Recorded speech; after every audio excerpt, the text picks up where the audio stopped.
I'm crazy GPS into my soul. I'm really running on the bloody wall.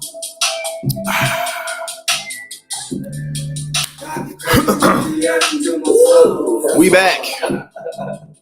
It is Tuesday, terrific Tuesday. You know what I'm saying?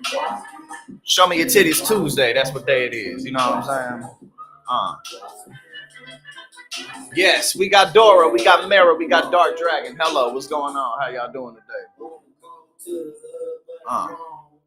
Feeling all right. We got Fritza. Hello. We got Julio in the building. What's going on? Come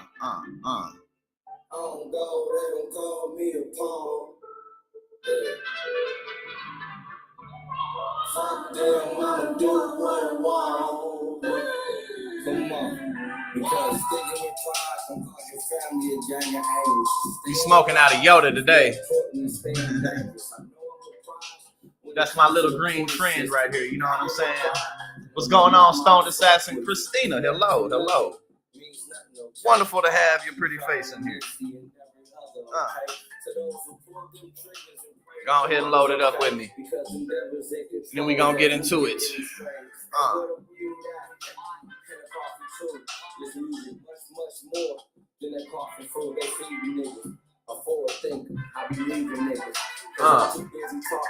Andrew, what's going on? She said, I don't know about all that, Fritz. I wouldn't go. I wouldn't say all that now. You know what I'm saying? I wouldn't go speaking so soon when it comes to that.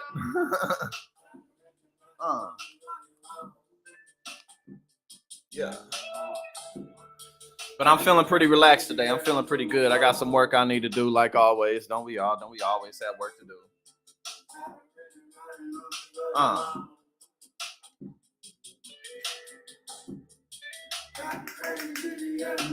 Did y'all do anything fun for Labor Day? Did you have a cookout? What did you do? I didn't do too much. I got some good rest in though. I got some pretty good rest yesterday that I needed. Ryan, hello. She's still over there.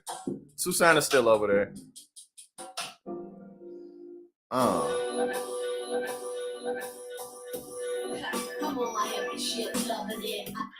Yeah, Susanna's over there. I gotta quit leading y'all on, man. I keep telling y'all that I'm gonna get that together, and then the next day just rolls around. I'll be busy, man. I could pull up with you a couple spots and have you popping. Open the door for you. I know everybody. Oh, you could. Okay, you had a 16-mile bike ride. Okay. All right. You said you sat on my overworked ass. Hey, well, there you go. That's why I said yesterday I sat on my ass too. I didn't really do much of nothing either. You know, sometimes we definitely need that. Change your cousin's bathroom faucet. Okay. All right. Dora got some exercise in. All right. Let's go ahead and take this first hit together and then get into it. Shout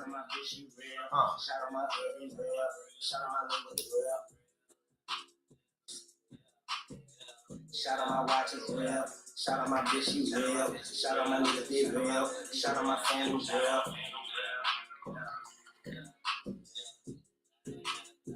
Eastside on mine, just like every time. No riders outside, got phones in the line. Because I can't decide which one I'm gonna drive. I'm like too fucking high, but yeah, I'm still gonna slide. I'm gonna pick you up. I might show you off. DDEX 76. I'm actually gonna start Ashoka. I might start it tonight, actually, because I got Disney Plus now. Have you been watching it? What do you think of it? Yeah, I'm gonna start Ashoka tonight. Well, maybe tonight, but I'm starting it this week for sure. And I also want to start. I want to watch Andor. I haven't seen Andor yet. Yeah. Okay, we're gonna start off with some of this. You know what I'm saying? Yeah. Shout out my watches, shout out my bitch, shout out my hoodie, shout out my neighborhood, shout out my watches, shout out my bitch, shout out my neighborhood. Hold on, I'm just reading the pop-up that I got from my thing. Okay, cool. Yeah, I'm gonna check that out. I'm definitely gonna watch that.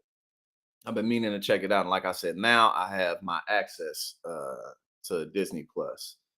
So let's go ahead and make that happen. So today we're gonna start off, you know what I mean, with some rather depressing slash hilarious news that Joe Biden, despite everything that Donald Trump has done, despite all the problems and all the trouble that he's in, he's still pretty much tied with Donald Trump. Now, one of the biggest things to me is, and I pointed this out before, you know, a lot of the times when the Democrats actually do, Joey, good morning. Oh, Joey, my man, Joey, good to have you. Well, like I was talking about, yeah, I think it was someday recently, one of the recent morning streams that we had.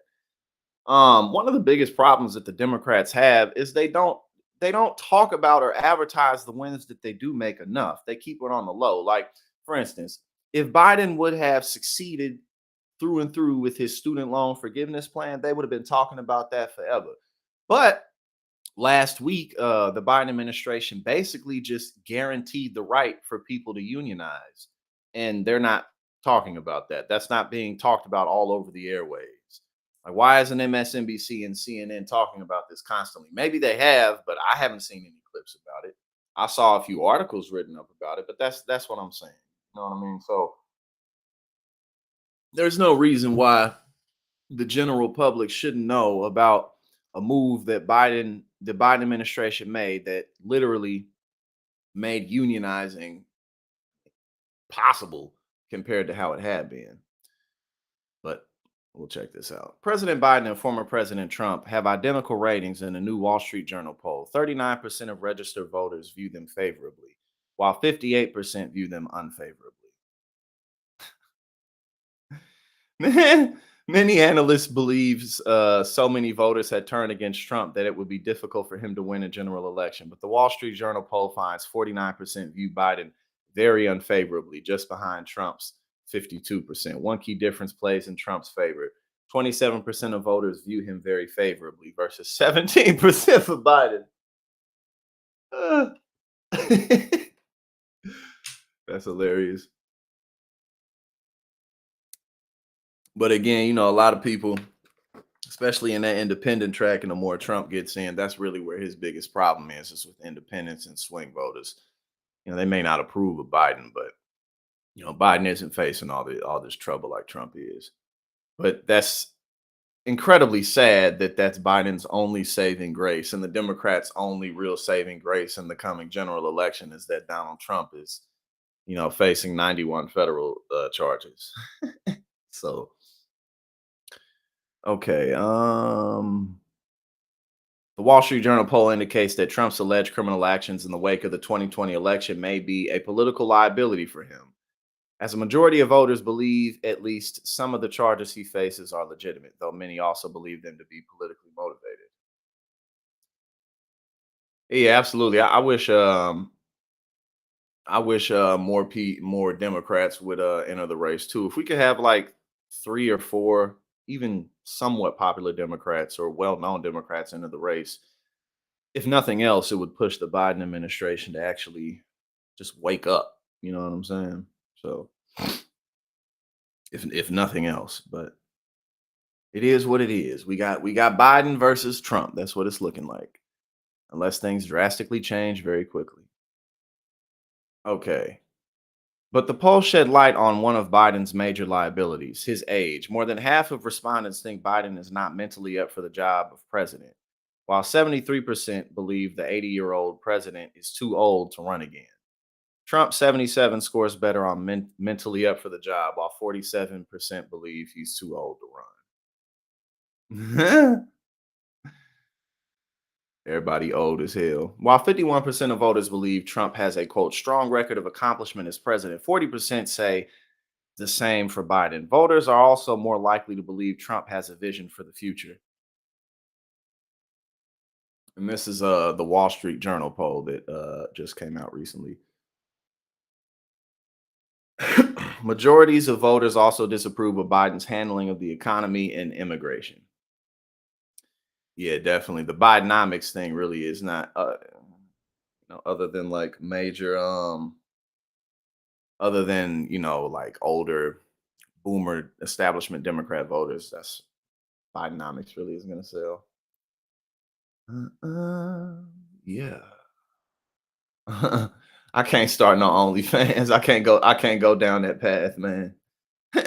If I did that, it'd be over. I wouldn't be able to reverse from doing something like that. Majorities of voters also disapprove. Okay, I just read that about the economy. Biden scores better than Trump when it comes to some personal attributes, such as being honest and likable. Biden's approval rating is 40.6%. Trump's is 40.3%. So they're both incredibly unpopular. But both Donald Trump and Joe Biden are incredibly unpopular. Yes, absolutely. Let's all have a great week, including you. Including you, Sunflower Sunshine. All right, here we go. Now let's get to some Trump rants. Trump lashes out at and calls for what? Calls for 14th. Oh, he lashes out at calls for 14th Amendment. Just another trick by radical left communists to steal an election. I think there's a video. Oh, there's no video. It's just him saying it. Hold up. So it's just him saying it. Almost all legal scholars have voiced opinions that the 14th Amendment has no legal basis or standing relative to the upcoming 2024 presidential election. Like election interference, it is just another trick being used by the radical left communists, Marxists, and fascists. He just throws everybody out there. You know what I'm saying? Everybody who's extreme, you feel me? He just gonna be throwing them out there. It don't matter who it is. He just gonna throw them out. Let's see. Now he got to again steal an election that their candidate, the worst, most incompetent, and most corrupt president in U.S. history, is incapable of winning in a free and fair election. MAGA. Yeah. Again, for Donald Trump to call himself the best president in history is ridiculous, and for him to call Joe Biden the worst president in history is also ridiculous. Like George Bush wasn't worse than him, okay, whatever. But everybody's the worst. You feel me? Whoever it is, he's the worst at Donald Trump.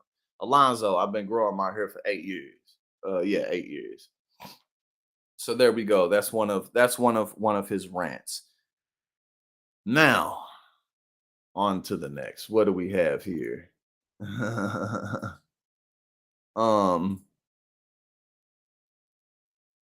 Joe Rogan and Bill Maher spar. I said Bill Maher spar. Bill Maher spar over who is worse for the country, Biden or Trump. So he just goes along with all the woke nonsense because he doesn't want to fight that wing of his party. He can't afford to have a battle on the left. Yeah. So that's my big issue with him. I know you have others. Well, my biggest issue is he lies a lot. Bill Maher's big issue with Joe Biden is he's too woke. He's too woke. And he's probably... Well, certainly not more than Trump. Oh, please. Come on, man. Well, listen, I think they both lie.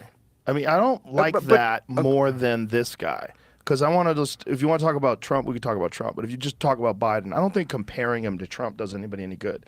You just look at the Burisma situation. Does because they're running against each other. Yeah, okay. So it's kind of necessary. It could if you want to talk about in terms of an election, but you talk about in terms of the guy who's in office right now. Like, why don't I like him? Well, one of the things that I don't like has nothing to do with any of his choices, is that he's mentally compromised. I think there's something wrong, and I think it's clear. As if the other guy isn't. Well, okay, he speaks much clearer. He might be crazy. He might be a sociopath. He is crazy. Okay. He's crazy and stupid. Say all those things, but it still doesn't take away from the fact that there's something wrong with Biden. Like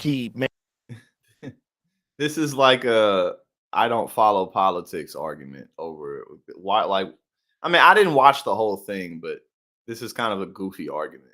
Makes up words. No, not kind. It's a very goofy argument. Like, He stumbles through things. It seems like he doesn't know where he is half the time. He's very, very old. That's my problem with him. Okay. Well, again, we're living in a world where perfect is not on the Lawrence, my brother, welcome. Better late than never. Always good to have you here. menu. These are the choices we're going to have. This is going to be who's running next time. You're going to have a doddering old man. Do you definitely think that Biden's going to make it to the 2024 elections? Because I'm not convinced. Well, who knows? What? Yeah. Why? Come on, bro. Look, yo, I'm having a hard time continuing this video because this is such a stupid conversation. Like, what do you mean he's not? I mean, maybe so, but like, okay, let's at least see what he's if he gives a reason. He might not, and some might not Trump. Right. Both of them could die at any minute now. Yeah, absolutely. When you're like 70, whatever years old, 78 years old. One is 77, one is 80. Yeah, that's Okay. the end of the line. Yeah. Yeah, I mean, you're on E. I mean, right? You might make it to town, but you might die on the side of the road. You're there's on also blue zones where people live to 100. They don't look like those guys. No, they look better. Yeah, they're thin and active and Biden's thin. That's true. Trump is not. But he's thin like skeleton. Yeah, this is a ridiculous conversation. They're literally not talking about anything whatsoever. Well, I mean, for the debate between the mental readiness of Donald Trump and Joe Biden, it's like, I mean, if you're gonna go there, you got to talk about policy and what you want them to actually do. Because otherwise they both old and they both be tripping, and Donald Trump is out of his goddamn mind. So, but yes, that's why we're not finishing. Felicia, hello. All right, now what we got? Yeah, that was a very, very dumb debate.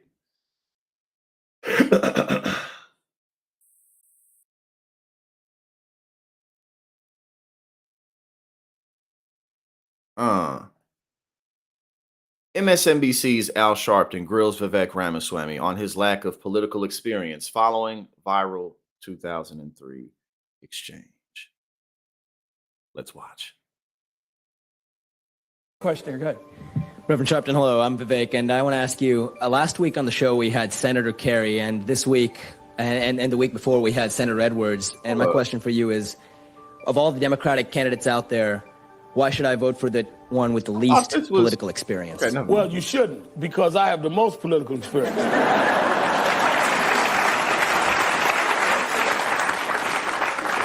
I got involved in the political movement when I was 12 years old, and I've been involved in social policy for the last 30 years. So don't confuse people that have a job with political experience. So 20 years later, now my turn to ask you. Of all the Republican candidates out there, why should someone vote for you, the one with the least political experience? And I might add, you've never held office. You've only voted twice. That's correct. In the last few elections. You don't even vote regularly. Yes. And you support Donald Trump, who never held office until he was president. Well, you putting a different standard on me, but I won't even make the racial application there. Why should we vote for you? Listen, at the age of 18, I think you persuaded me on that one, that political experience is not the same as holding office. To tell you the truth, the reason I came out there and I was intrigued. Can I put out right-wing press that Sharpton converted a young, well, I don't want to take credit. Okay, I thought that was longer. Hold up. Now we gonna move on to this next one. Libby, hello. Hold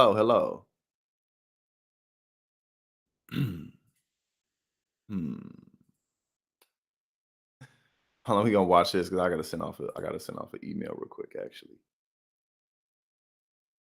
George Conway, back when we were Republicans, we used to take great pride at how much we fought for the strengthening of the United States military, the readiness of the United States military. I was on the armed services 4 terms for a reason, because that's what my constituents wanted. That's what Republican constituents used to want. Now we have Republicans who are saying the United States military, which is the strongest in the world, just is. There's just not a close second. We now have Tommy Tuberville saying, Republicans saying that, oh, the military's top heavy. Who said that? Nobody. Nobody that knows anything about how strong our military is. Then you got Republicans saying we need to be more like the Russians. We need to be more manly like the Russians, like the Russians' military. You've got Republicans that say that our military's weak and it's woke, and Republicans saying that our leaders are stupid and fat pigs. I mean, the insults just keep flying towards extraordinarily strong, vital United States military. And if anybody thinks they're weak and woke, just ask the 500 Russian troops that tried to bum rush the United States military in Syria a few years back. You can't really ask them because they were all gunned down, all blown apart in about 3 minutes.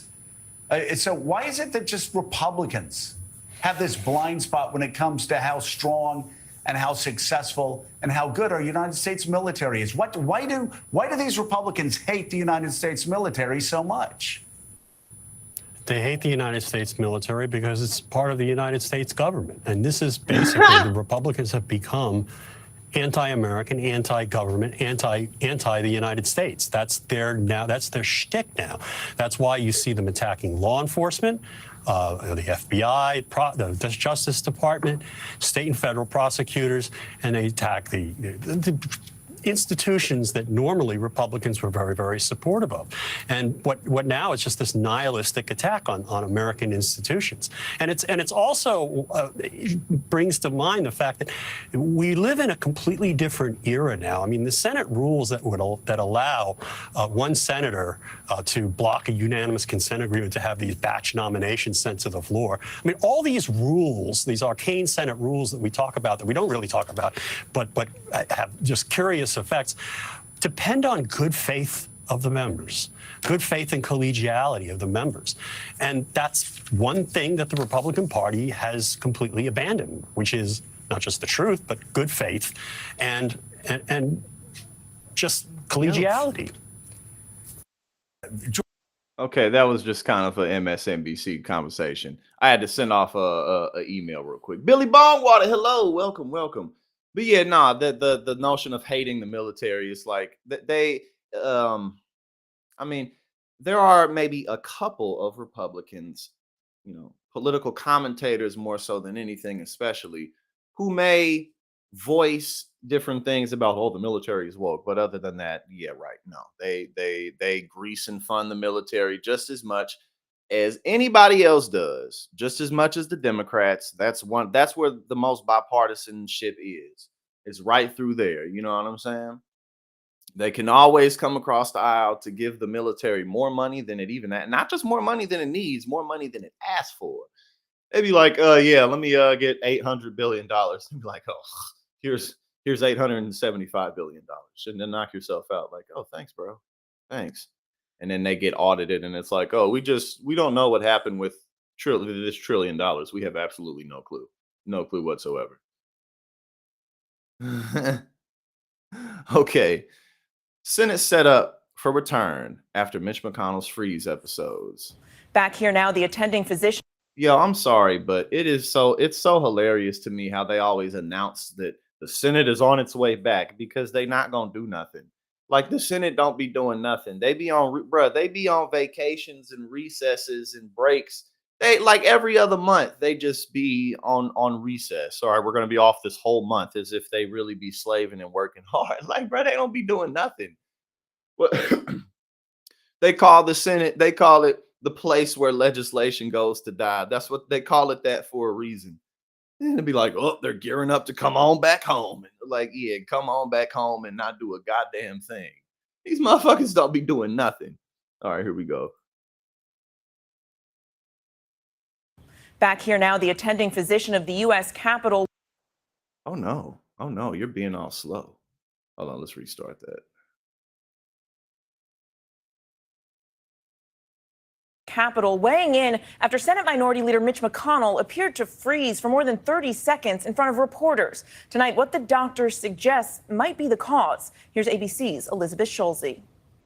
Tonight, just 24 hours after Senate Minority Leader Mitch McConnell appeared to freeze in front of reporters for the second time in just over a month, the Capitol Hill physician giving the 81-year-old a green light to keep working. In a short statement, the doctor pointing to a concussion after a fall McConnell suffered back in March, saying he consulted with the senator's neurology team and he is medically clear to continue with his schedule as planned. Occasional lightheadedness is not uncommon in concussion recovery and can also be expected as a result of dehydration. The Senate's top Republican freezing for 30 seconds yesterday when answering a question. Yeah, that maybe if that happened once and like years ago, but twice in a few months, nah, come on. What are your thoughts on running for re-election in 2026? What are my thoughts about what? Running for He just needed some water. That's all it was. Like, come on, bro. re-election in 2026. That's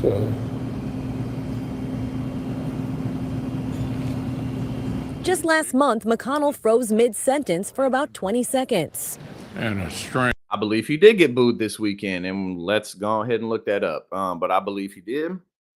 I didn't watch it, but because I think Trump made some comments about it afterwards. McConnell's office saying after both incidents, the senator felt lightheaded. But those moments reigniting concern and debate over the health and age of leaders in Washington. President Biden, who's facing questions from voters about his own age, today coming to McConnell's defense. It's not at all unusual to have the response that sometimes happens to Mitch when you've had a severe concussion. It's part of the recovery. And so Everything that I'm seeing is from last month. So I'm confident he's going to be back. Everything I saw on Google. To his old self. The Senate's oldest member, Dianne Feinstein, is also under scrutiny. The 90-year-old Democrat was briefly hospitalized this month after a fall and recently appeared confused. Right, he just had cotton mouth. That's all it was. During a hearing. All of this sparking fresh debate in Washington, and Elizabeth joins us now from the Capitol. And at the moment when McConnell froze, he was being asked that question about whether he plans to run for re-election. Elizabeth, did we ever get an answer? These health scares now, no doubt, a factor. No doubt, Mary. And McConnell's not even up for re-election until 2026. In the past, he has brushed off the suggestion that he's ready to retire. But these health scares are renewing the debate over term limits. This is the oldest Senate in more than 100 years. Mary? Elizabeth. If he is not actively surrendering deadly. I mean, look, listen. What do you think the term limit should be? I mean, what I mean, are term limits more important than age limits? I mean, what? Because I don't know. I mean, I think term limits make sense, but what if you get elected at 70? You know what I'm saying? Like, there's just a lot of debate to be had there. I don't know what the best middle ground or what the best area would be, but there's just definitely there would be a lot to consider. Like, okay, again, age limits, but I mean, term limits, but do age limits go into that? Is that more important? And then also we need term limits, but the bigger problem is the corporate money within the political system. You know what I'm saying? So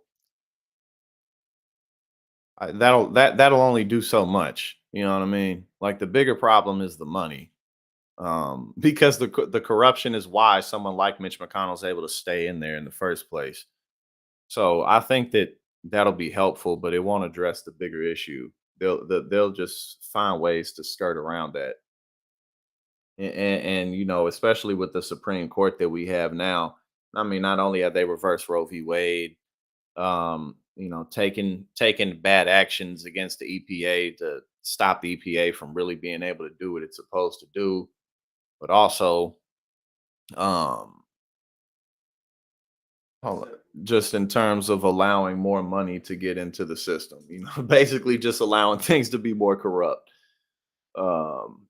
So in my opinion, that's the larger issue, but I think that term limits definitely are needed though, nonetheless.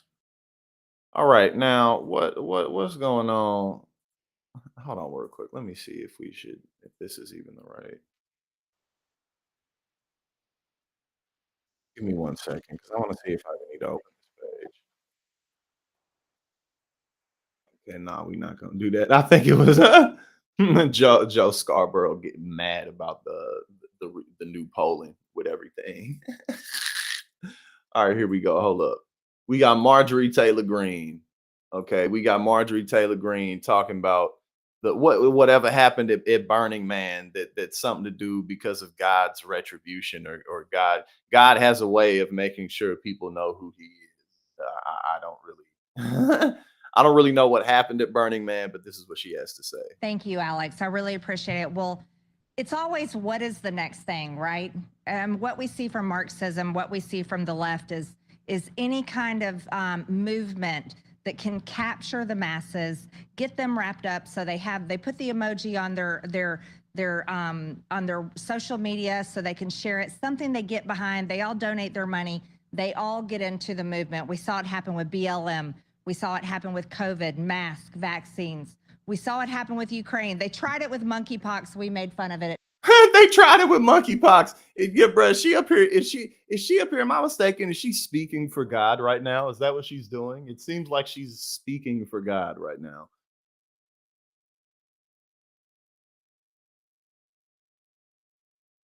Oh, and always do this shit when you try to rewind it. I can't rewind it. I'll just play it all the way through, or else perhaps it'll just do this. Hold on, we're gonna restart it.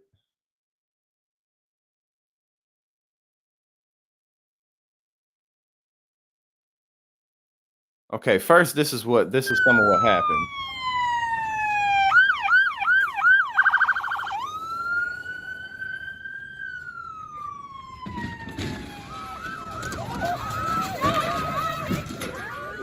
What? Did anyone get that? Yeah. He just rolled over them? Daryl! Better move. You're gonna go next. They're chained! Get out now! Get out! On the ground! All of you on the ground now! Get on the ground! Get on the ground! Don't move!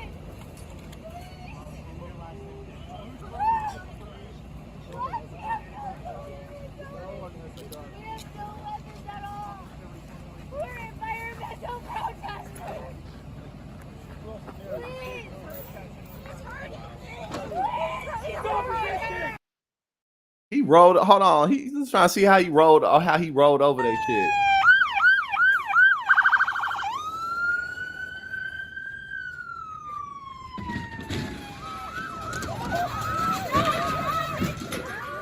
Yo, that was so unnecessary, bro.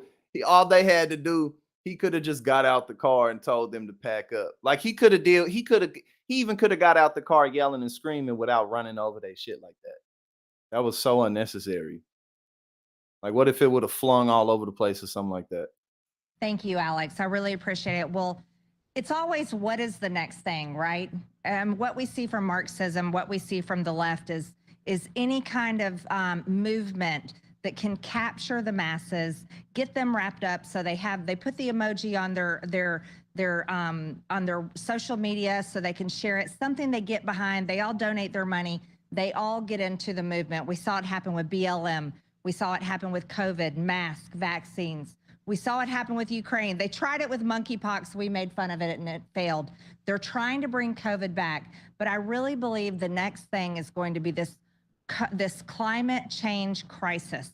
They're going to create it into an emergency. And Alex, I want to talk about Burning Man for a minute. We are watching, from a distance. There are approximately like 73 or 75,000 people in Nevada. And they're locked in there from floods. And I'm glad I was going to raise that.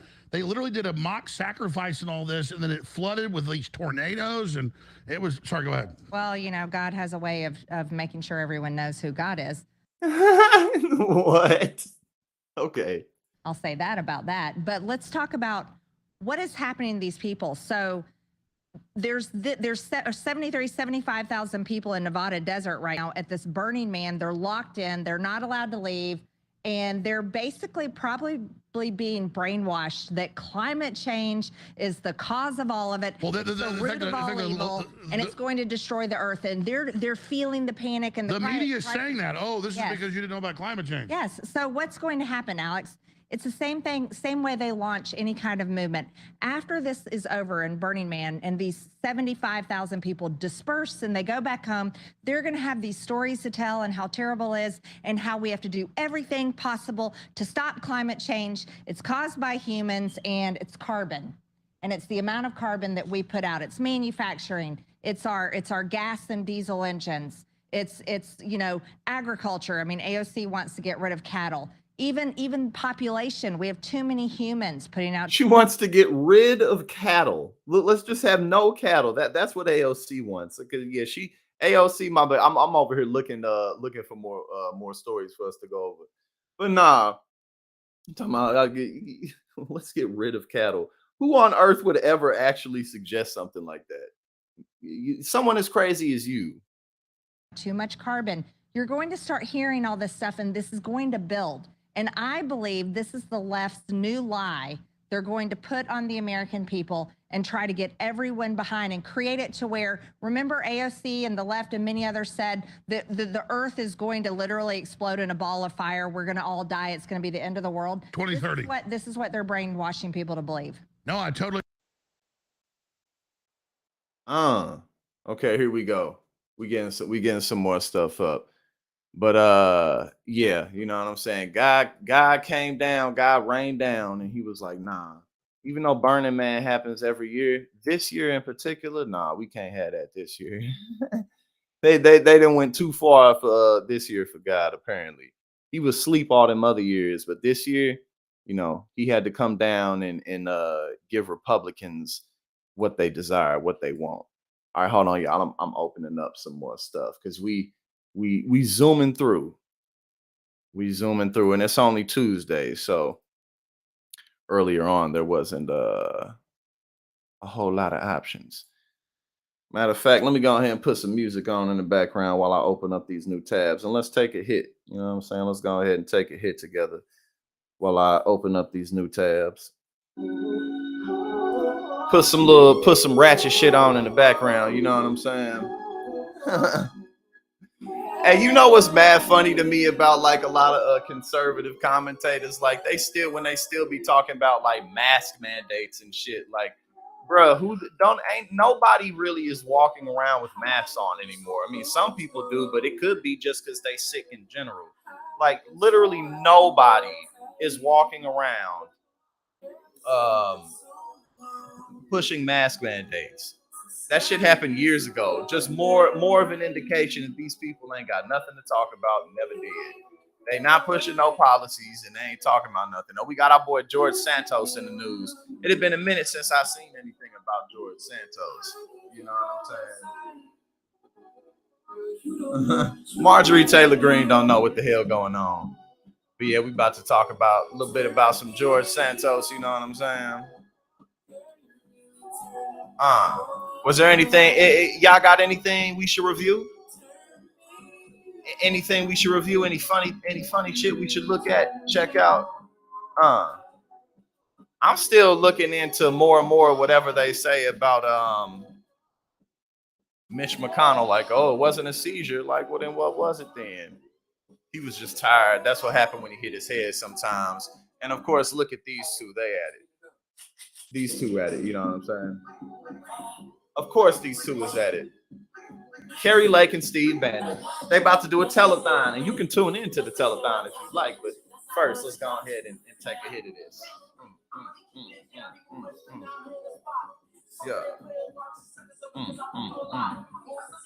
Yeah. Let's put some old school soulful shit on real quick. You know what I'm saying? While we take this hit. Happy Tuesday, everybody, again, and I appreciate y'all for y'all constant support and encouragement. It's really keeping me going. It's really going a lot. Here we go. Yeah.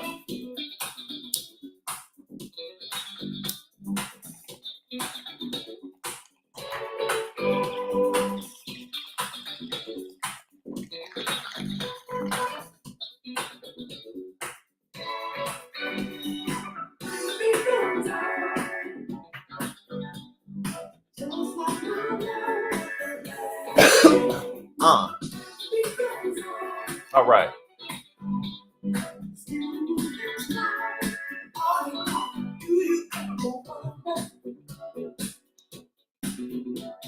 Now let's see what's up with these fools. Got us a nice little hit in real quick. You know what I'm saying? I had to had to look up a few more things, pull them up real quick. Steve Bannon, Kerry Lake, and others hold telethon in support of indicted fake electors. Dinner table. Satan has done what I will say a phenomenal job of talking to our children. When they get up, they're on their phones, they're on their computer screen, they're running into the different situations within the school system. We as parents, God has given us the first responsibility of raising our children. And so we have to combat that really, because he said it is our responsibility to do all those things that I just mentioned. And when we look at it, the school, we can this is the live telethon right here. A group of MAGA conservatives have joined together for a telethon in support of Michigan defendants accused of participating in a phony elector scheme to overturn the results of the 2020 presidential election. The Gateway Pundit, a conservative outlet that supports former President Donald Trump, announced the telethon on Tuesday. Podcaster Steve Bannon, failed Arizona candidate Kerry Lake, and attorney John Eastman are among those expected to participate.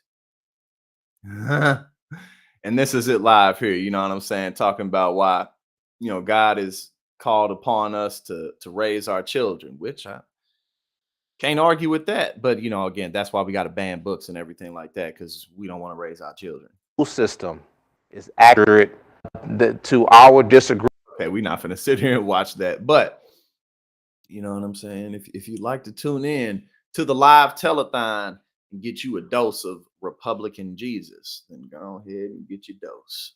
Go ahead and get your dose. Here's another. Hold on, let's see.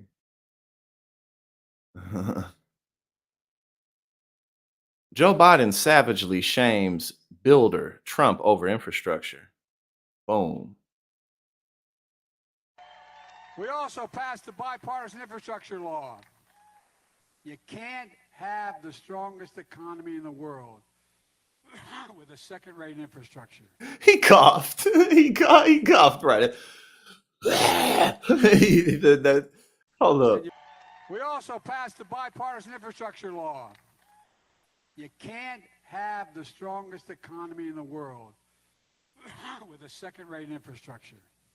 Can you believe we used to have the best infrastructure in the world, and then we fell to number 13 in the world? Roads, bridges, internet, the whole deal. 13, the United States of America, 13th in the world. But guess what? Guess what? The great real estate. Guess what, Jack? Guess what? Let me tell you something. Let me get real close to you and whisper to you. Let me say it to you with my face in your hair. You know what I'm saying? You got to get real close to you so that you know what's up. State builder, the last guy here, he didn't build a damn thing. Under my predecessor, Infrastructure Week became a punchline. On my watch, infrastructure has been a decade and it's a headline. And folks, we're investing in America, in our roads, bridges, ports, airports. See, look at that. Billy Bongwater got the devil running through him clean right now. He just writing backwards on accident. You know what I'm saying? He can't even help himself. That's what happens. You must have went to Burning Man. You must have been one of those terrible sinners who tried to go to Burning Man. Man. All right, now George Santos is back in the news. I've been wondering, like, where is our guy George Santos at, man? It's been a little minute, you know. Hold on, let's say George Santos. Prosecutors seek to delay status conference in criminal case against George Santos. Oh, this is live, whatever that is. Federal prosecutors on Tuesday sought to delay an upcoming status conference in the criminal case against Rep. George Santos, telling the judge in a new court filing they and defense attorneys are discussing possible paths forward. Santos, 35, faces 13 counts, accusing the first-term congressman of fraud, money laundering, stealing public funds, and lying to Congress, all of which he definitely did. He has pleaded not guilty, of course. The status conference has been scheduled for Thursday in Central Islip, New York, but prosecutors asked the judge to delay until October 27th. Santos's attorneys need extra time to review all the evidence that has been turned over through discovery as they continue to plot a defense. Quote. Further, the parties had continued to discuss possible paths forward in this matter, the filing said. The parties wish to have additional time to continue those discussions. Prosecutors have said Santos relied on repeated dishonesty and deception. Okay, of course. So now, obviously, I'm just curious as to see what's going to happen. Oh, we got videos. Reaction to the asylum seekers crisis in New York. A new Siena poll shows 82% of New York voters view it as a serious problem for the state, echoing the words of New York City Mayor Adams. And one of those against the migrants coming to our area is the son of Brazilian immigrants, embattled Congressman George Santos. The Long Island rep taking time out from fighting charges of fraud, money laundering, and theft of public funds to speak out against the use of former Creedmoor Psychiatric Center in Queens as a shelter for asylum seekers. Eyewitness News reporter Janice Yu with more. Congressman George Santos says his constituents moved to the Belrose section of Queens for a quiet, quaint life, not to have a migrant shelter like this post up in their neighborhood, though he says he has not talked directly with the White House about their concerns. Why can't we just house them all on Park Avenue, 57th Street, where the folks are voting for these policies? Congressman George Santos showing his disapproval of the makeshift emergency shelter now built in the parking lot of the Creedmoor Psychiatric Center.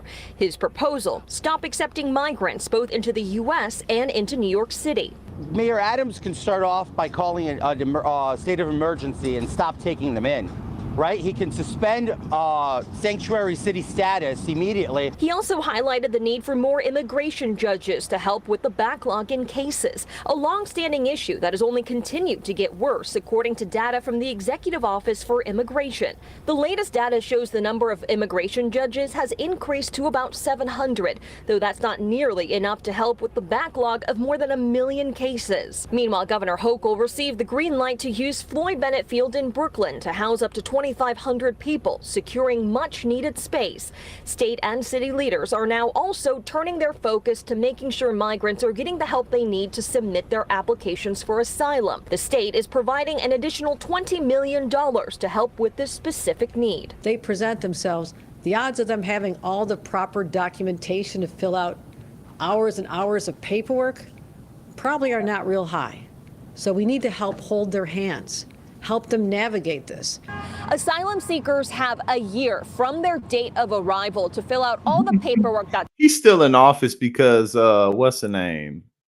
Kevin McCarthy ain't done nothing to kick him out. Ain't made no moves to get him up out of here. That's why he's still in office, because he's still a vote for Republicans. That's why. Hold up, I just found something else that we got to look over about attorneys predicting that Trump's indicted allies absolutely are not going to take a bullet for the team, or absolutely are not going to do anything other likely than, hold up. Let me find this real quick. Oh, nah, they tripping. Hold on, I'm gonna have to put some music on real quick so y'all ain't just watching me scrolling. I got something else about Mitch McConnell, but it's kind of similar to what we looked at. But I'm trying to bring up this article real quick. But let me put on a little tunes for y'all to listen to real quick. You know what I'm saying? Just give me 1 sec. Let's put on some Outkast. Put on some old school Outkast. But just give me 1 second. Yeah.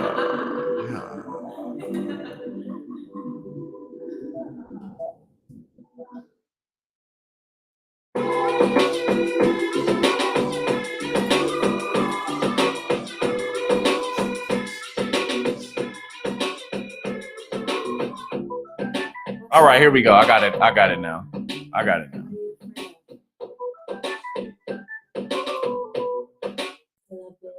Oh, right here.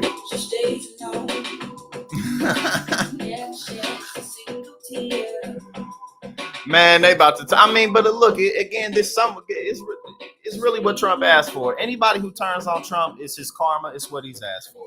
So,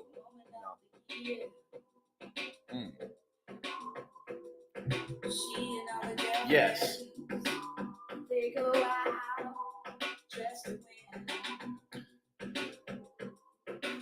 Yeah, while we got this plan, we're gonna take this quick little hit, and then we're gonna get into you know what I'm saying, how they gonna flip on their boy.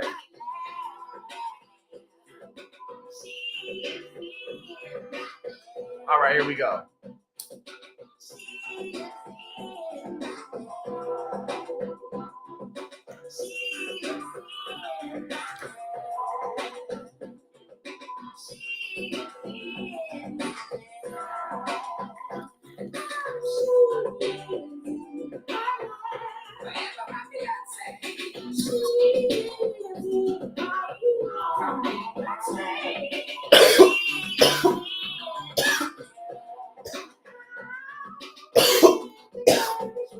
All right, let's get it.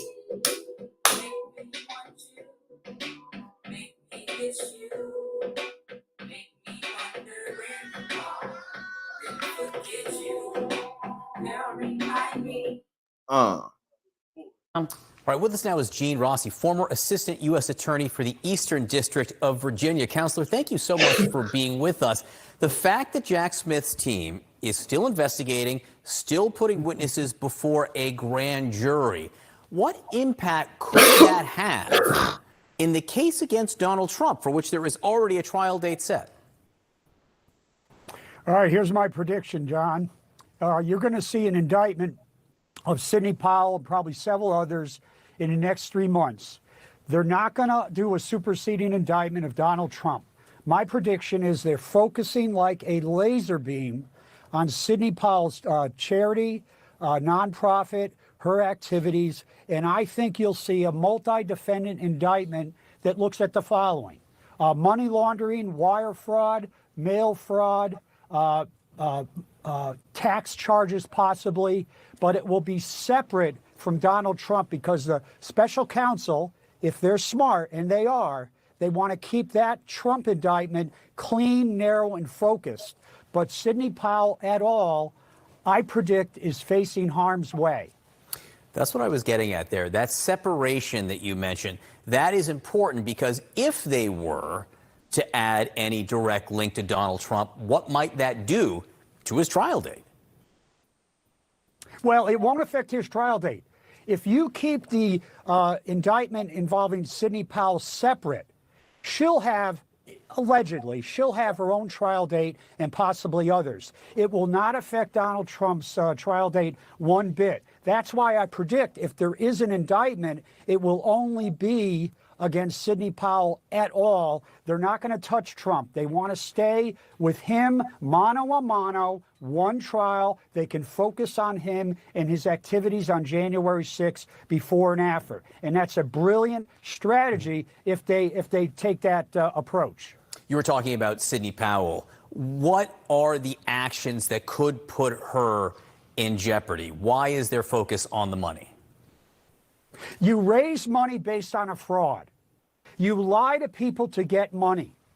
That is a crime. Money, wire fraud, mail fraud, money laundering. You take that money and you then further the schemes that are laid out in Donald Trump's indictment. So there is a connection between her alleged fundraising kerfuffle, if you will, and the scheme and goals of Donald Trump's conspiracy, because there are several goals of the conspiracy that was charged against him. And then you could also go down to Atlanta. That has 7 schemes. So you raise money based on a lie, you get it, and then you spend it on things that are illegal. That, the last time I looked at the law books, that's a crime.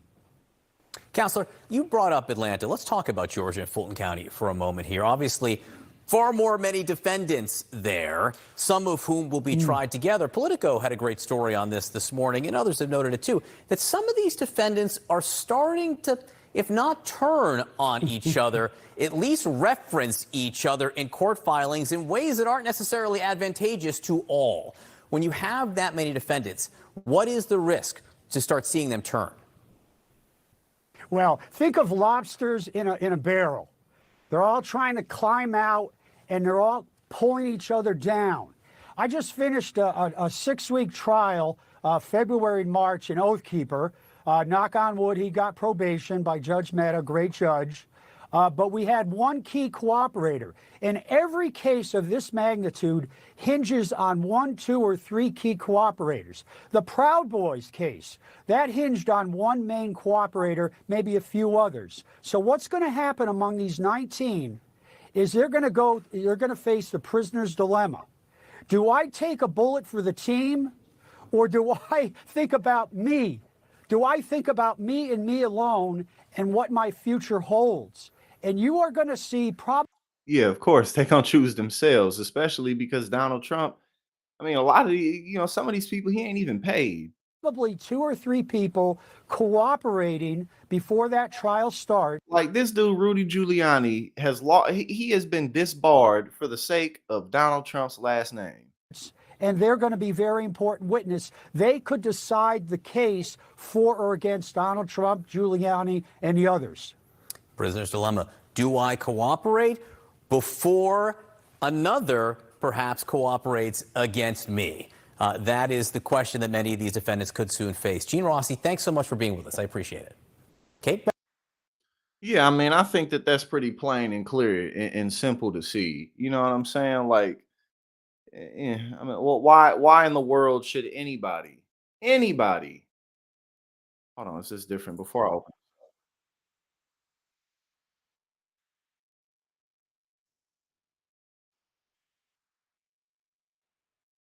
One sec. Okay, some with the guy one of the some Republican lawmaker was talking about how we're gonna be in not world war, civil war. I think some of his fellow congressmen and women are like, dude, shut up, basically.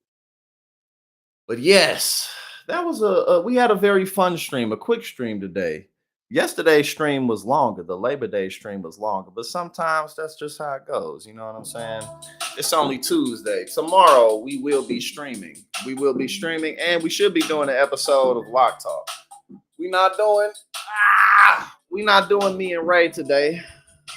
Both had long holiday weekends, so me and Ray will be back on next Tuesday.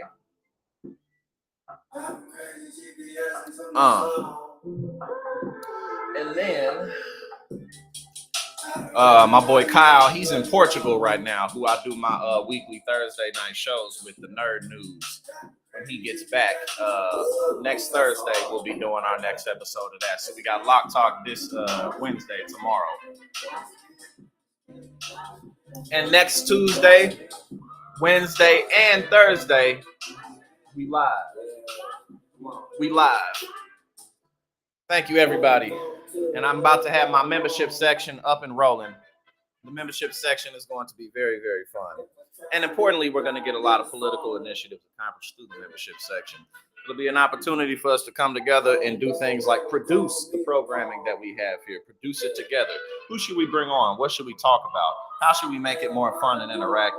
As well as make and create merchandise together, as well as put together private political initiatives so that we can get things done in community politics, so that we can get cool initiatives passed through city council in each and every one of our backyards. That's what we're going to be doing with the membership program. I'll have that up and running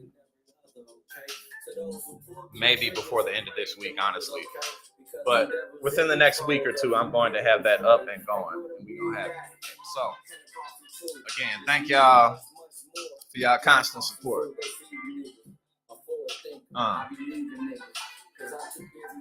If you got something to hit, if you got something to roll up, go ahead and hit it with me.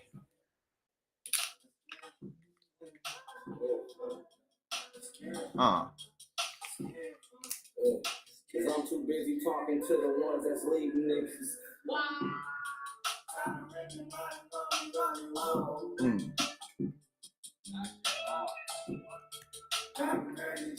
Let's see, who should we do? What should we get going? Yeah. Love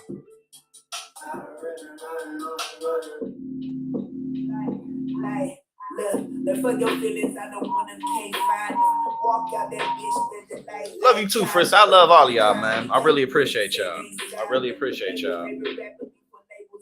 I wouldn't be where I'm at without y'all. I wouldn't even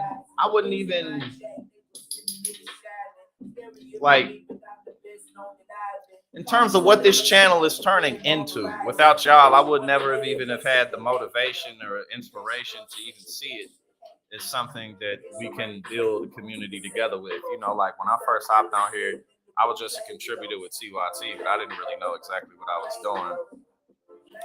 So y'all's encouragement and support has definitely helped me to figure that out. That's one of the reasons why I'm so excited about keeping this shit up, man. You know what I'm saying? Because this is all of us together at the end of the day.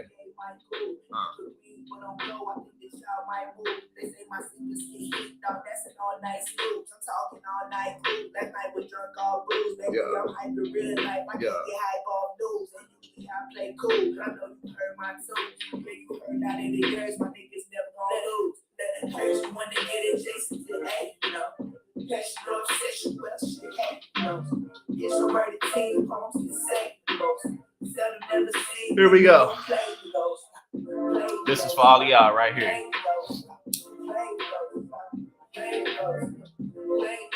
Thank you, Danny. I appreciate that. I really appreciate y'all, man, for real. And thank you, Christina. You're amazing as well. Thank you, all of y'all, for real. Here we go. Yeah, no. What? Boy, you're scared of home.